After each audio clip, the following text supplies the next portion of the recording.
बिहार में राष्ट्रगान को लेकर जमकर सियासत हो रही है। नेता विपक्ष तेजस्वी यादव ने सीएम नीतीश पर इससे लेकर जमकर निशाना साधा और कहा कि नीतीश ने राष्ट्रगान का अपमान किया है और साथ ही यह भी कहा है कि नीतीश कुमार अस्वस्थ हैं और अब इस पर केंद्रीय मंत्री जीतन राम मांझी ने तेजस्वी पर निशाना साधा और कहा कि तेजस्वी पहले अपना दिमाग साफ कर लें और नीतीश के स्वास्थ्य को लेकर टिप्पणी करने वाले को वो डॉक्टर हैं या क्या।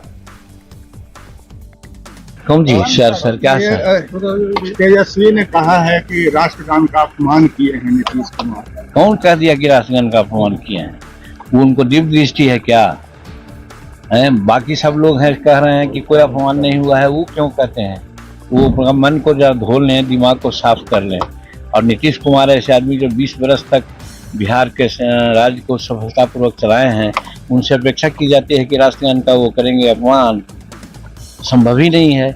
वो भले कर सकते हैं अज्ञानतावश, 2 दिन से आए हैं राजनीति में, और जो आज राजनीति में जीवन खपा दिया वो राष्ट्रगान का सम्मान करेगा ना तो दूसरा को कौन करेगा? नीतीश कुमार बीमार हो गए हैं, अब उनसे राज नहीं संभल रहा। बड़का चिकित्सक हैं, कहीं डॉक्टरी का लिए हैं, वो सर्टिफिकेट हो।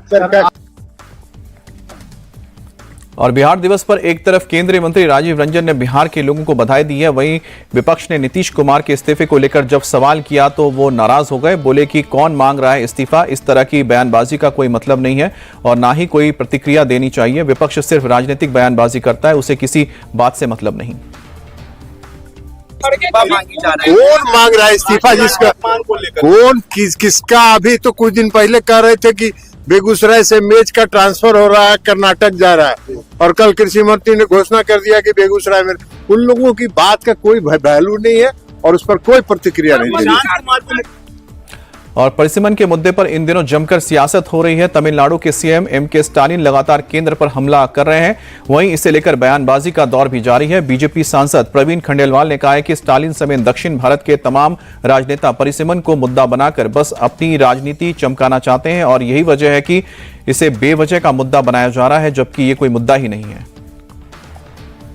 स्टालिन समेत दक्षिण भारत के वो सभी राजनेता जो डिलिमिटेशन जो आज मुद्दा नहीं है, उसको केवल अपनी राजनीति को चमकाने के लिए मुद्दा बनाना चाहते हैं। हम सब जानते हैं कि डिलिमिटेशन एक स्थापित प्रक्रिया और प्रोसेस के अंतर्गत होता है। उससे पहले जनगणना होगी, डिलिमिटेशन का कमीशन बनेगा, उसके मापदंड तय होंगे और उसके बाद डिलिमिटेशन होगा।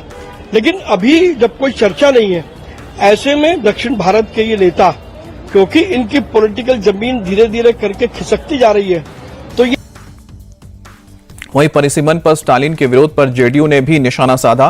राजीव रंजन का साफ कहना है कि जब केंद्र सरकार की तरफ से ये कहा जा चुका है कि परिसीमन से दक्षिण की सीटें नहीं घटेंगी तो इसका विरोध करना सही नहीं है। सिर्फ मुद्दा बनाने के लिए इस तरह की राजनीति नहीं करनी चाहिए।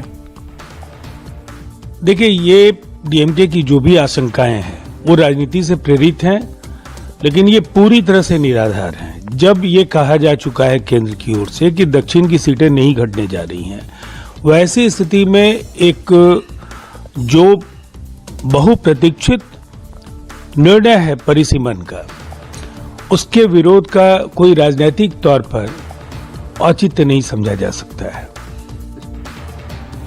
दिल्ली में चुनाव से पहले बीजेपी ने वादा किया था कि महिला सम्मान योजना के तहत महिलाओं को 2,500 रुपए दिए जाएंगे, लेकिन अभी तक ऐसा नहीं हुआ है। इसे लेकर आम आदमी पार्टी लगातार हमलावर है। नेता प्रतिपक्ष अतिशी ने इसे लेकर आज प्रोटेस्ट किया, साथ ही कहा कि पीएम मोदी का वादा सिर्फ जुमला था, अभी तक ना पैसे आए हैं और ना ही रजिस्ट्रेशन शुरू हुआ है। प्रधानमंत्री नरेंद्र मोदी जी ने चुनाव से पहले दिल्ली की महिलाओं को वादा किया था कि 8 मार्च को उनके खाते में 2,500 रुपए आएंगे, लेकिन हम आप देख सकते हैं कि उनके खाते में 2,500 रुपए नहीं आए।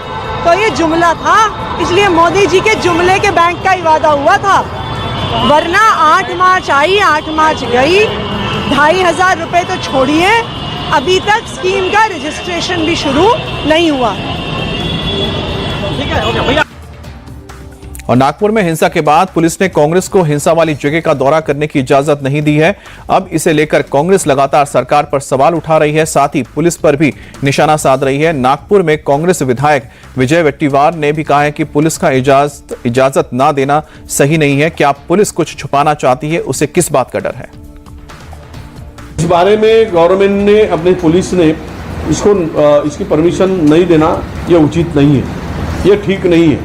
हम लोग कोई लोगों को भड़काने के लिए नहीं जा रहे, हम वहाँ पे शांति प्रस्थापित करने को जा रहे हैं। और दंगल के पीछे क्या वजह है ये भी हम जनता से पूछना चाहते थे। हम लोग कोई केवल एक साइड में की बात सुनने के लिए नहीं, तो इस दंगल के पीछे क्या वजह है, ये अगर हम लोग एक पॉलिटिकल पार्टी इस तरह से दौरा करती है तो इसमें दिक्कत क्या है, पुलिस को क्या छुपाना है और पुलिस को विरोध करने की वजह क्या है, ये पुलिस स्पष्ट करे।